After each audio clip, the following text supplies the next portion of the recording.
It was summer in Appalachia, and I, for one, couldn't be happier.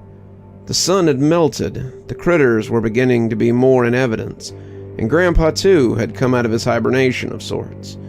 It was good to see him in the garden again, planting his vegetables, walking the woods, talking about fishing and hiking again. I'd often joked that Grandpa was part bear, and this was just him waking up after a long sleep to start his yearly adventures.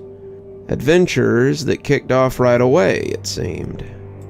I woke up to the harsh sound of dragging one morning and looked out my window to find Grandpa pulling a large wooden trough across the ground. It looked more like a canoe than a trough, and I wondered how he had gotten it this far. I had seen it a dozen times, but I assumed it was a throwback to when the farmhouse had been an actual farm. It was long, made of sturdy cedar, and it looked like it weighed about a ton. Grandpa seemed to be pulling it along quite easily, but the backpack he was wearing seemed to be griping him some.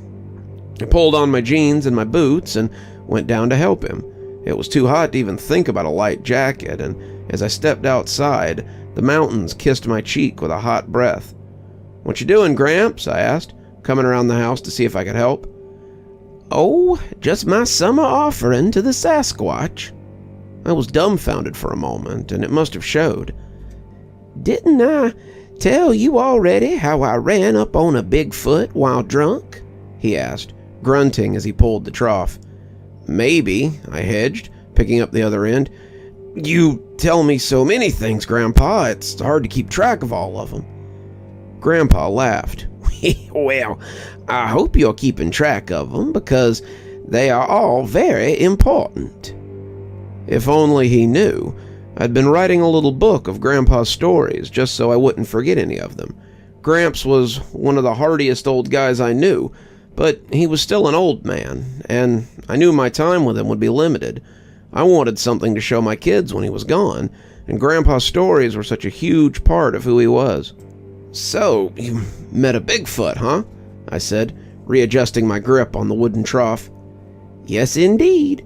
It was one of the scariest times of my life, in fact." "You want to tell me about it?" I asked.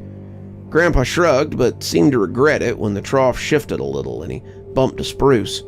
I suppose it's not a very long story, and comes down to a time I was doing something I shouldn't have been, drinking in the woods. This was a while after I'd come back from Alaska, you understand. I had gotten work with a trucking company in Franklin and was their go-to guy for practically everything, especially difficult deliveries. My bosses learned that I used to drive truck in the frozen north, as they always called it, and decided they would put me on routes that would test my skills. I was gone a lot, sometimes for weeks at a time, but your grandma always kept the house and had a hot meal ready when I got back.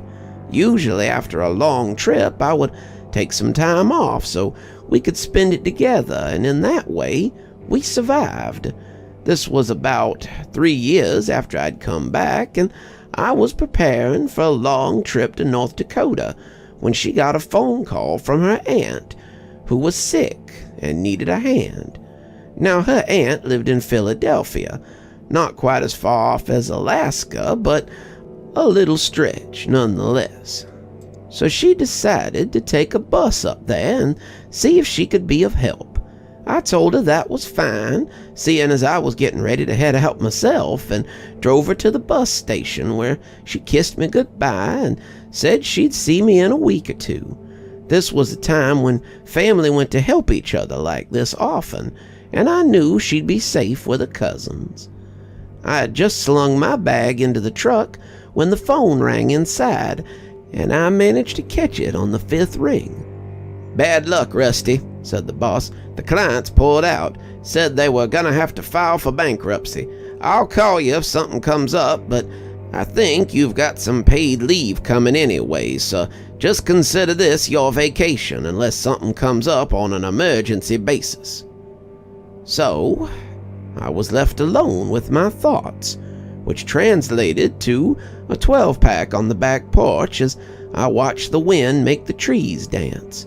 It hadn't occurred to me until then, but 4 beers in, I remembered just what day it was.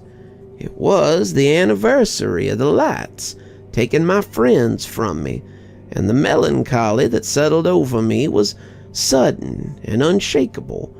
I wondered what it would be like to have them here, all of us sitting on the porch and drinking beers and talking about the old times.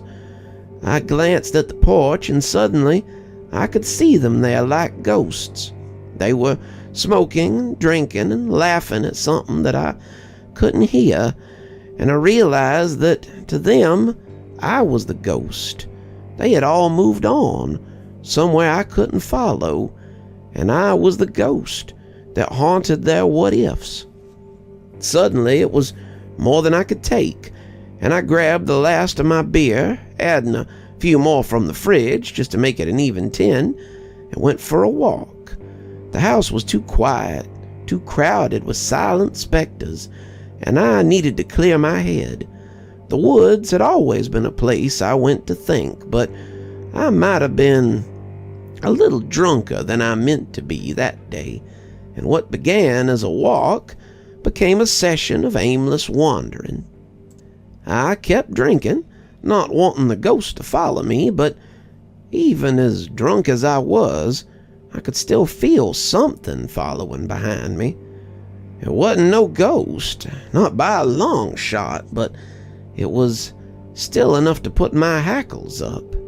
I could hear it moving through the woods just out of sight, following me as I went deeper into the woods than ever before.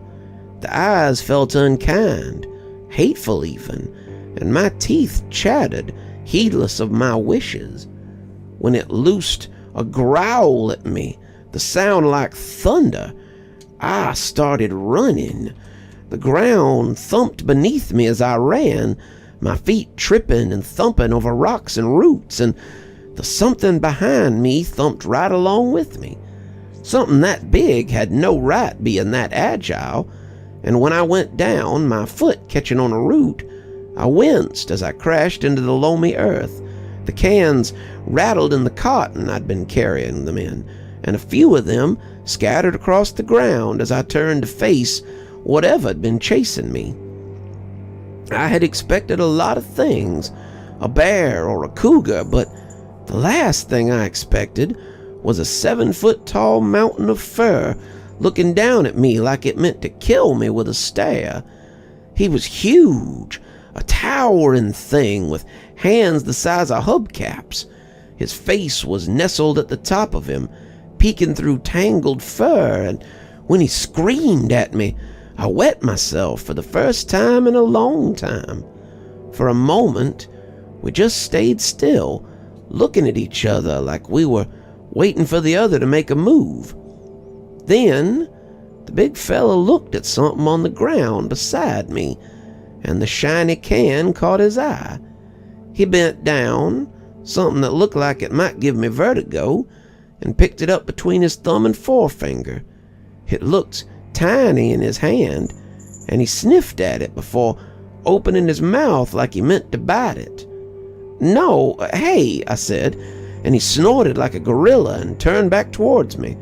I started to shut up and just let him bite it, but I guess I was filled with what my dad used to call liquid courage, 'cause I kept going. I lifted one of the cans from the carton, showing it to him before popping the tab. The thing took a step back, yelling again something fierce, and when I could stop my eardrums from rattling, I showed him it was open and tipped the can to my mouth. "See? The liquid's inside, but you'll cut your mouth if you bite the can." He looked at the can in his hand, and I saw the problem right away. His thumbs were not going to be able to open it, not on his best day, and as he studied it, I held my can out to him instead. "Here," I said, "trade ya." He thought about it and finally took the can and handed me the t'other one. He tilted the can and seemed to pour most of it on himself as opposed to in his mouth.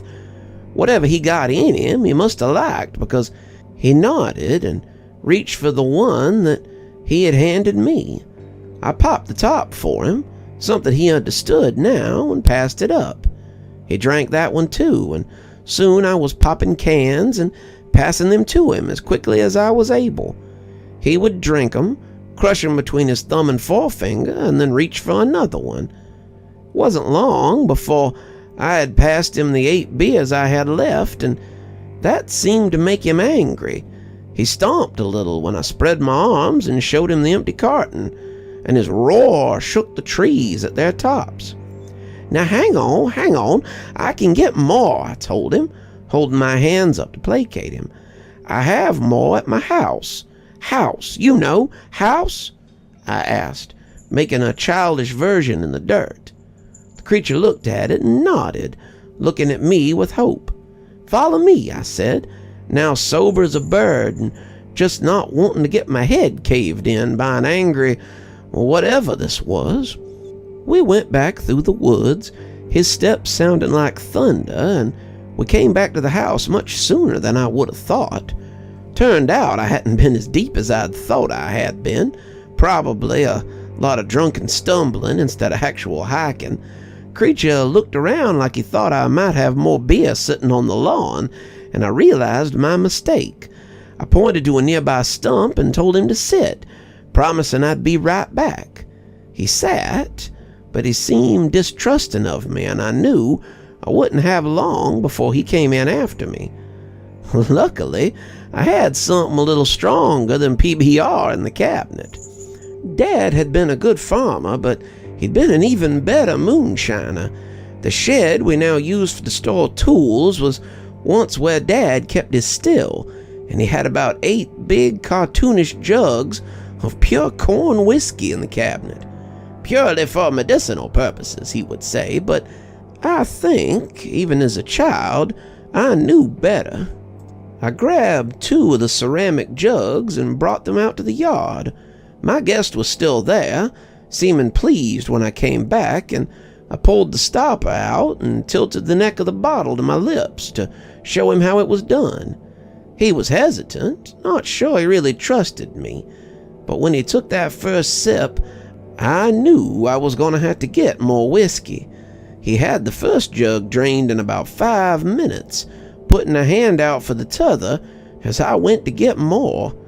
At some point, I started drinking with him, and when I woke up in the yard the next day, he had drunk all 8 jugs and left me with a splitting hangover and a monster-sized divot in the yard where he had slept it off.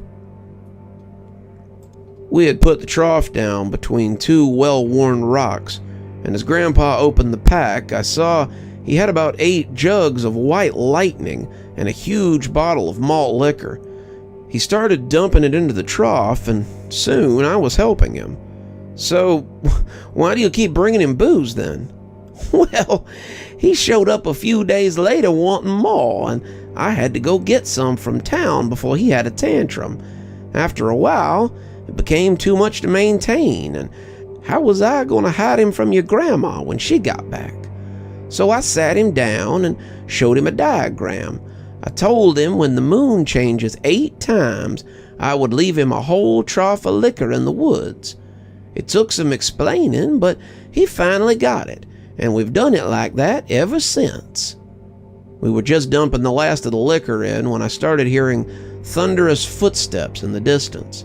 "Stand back a little, boy. He can be skittish, so I'll introduce you." I leaned against a tree, hearing the thunder get closer and closer, until I saw a massive, hairy Sasquatch come lumbering from the woods. It smiled as much as it could smile, and wrapped Grandpa in a hug that looked distinctly gentle. It seemed to understand that he was old and a little frail, but the smile disappeared when it saw me. Now, Grandpa said, putting a hand on his chest. "I brought someone to meet you. This is my grandson. He's a friend, so be nice." The Sasquatch looked at me, nodding his head a single time, and dipped down to drink from the trough. "We should go," Grandpa said. "He'll be at this a while, and he isn't one for conversation anyway." I never dreamed when I got up that day that I would drag a wooden canoe into the woods, fill it with liquor, and meet a Sasquatch. But that's one of the perks about living with Grandpa, I guess.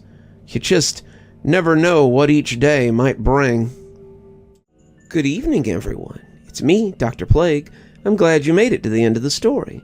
Thanks for stopping by. If you think you might like a little more spooky in your life, well, there should be some links popping up at the end of this to other great stories, maybe even some great playlists that you can discover. We update 7 nights a week, so there's always something new and something spooky waiting for you on the channel. If you like your spooky a little more tactile, there should be some links to Amazon down in my description, so go have a look over there. It should get you to all my latest books. Speaking of books, I've got my first horror novel, Towsy Homestead, available for purchase on Amazon. It's my first horror novel, so I'd really appreciate it if you'd go give it a look and maybe give it a buy too. If you'd like to support the channel, we have a subscription program here on YouTube, but we've also got a Patreon with lots of tiers and lots of different rewards. For example, our Spooky Skeleton contributors get their spooky 12 hours early. That's right, they get their videos at 8:30 a.m. as opposed to 8:30 p.m. Ghostly Reader tier contributors, that's a tier that's only available on Patreon, I'm afraid, get a book anytime I write one, signed and on their doorstep, hopefully in a timely manner. So, however you support the channel, whether it's monetarily or by enjoying our great videos here, thank you so much.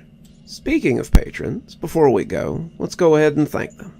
Thanks to Sara, Unicorn Hollow, JustAmy, and Cinnamon Fox for being our spooky ghost contributors. Thanks to Shannon McGhee, Janet, Lee Kendall, Ronda J, Sue Casper, Valinar, CleoHarperReturns, Sara, and Queen Sheebah for being our spooky skeleton contributors. And thanks to Oh Snap, Winter, Xaronan, Stephanie Carrington, Tyler Parker, Grim Reaper, TomBoiTopUwU, Queen Sheebah, MissNewBooty, and Alex Connor for being our Ghostly Reader tier contributors. Thanks, everyone. We just couldn't do the show without you. And as always, thanks for stopping by. Dr. Plague, signing off. Have a wonderful evening.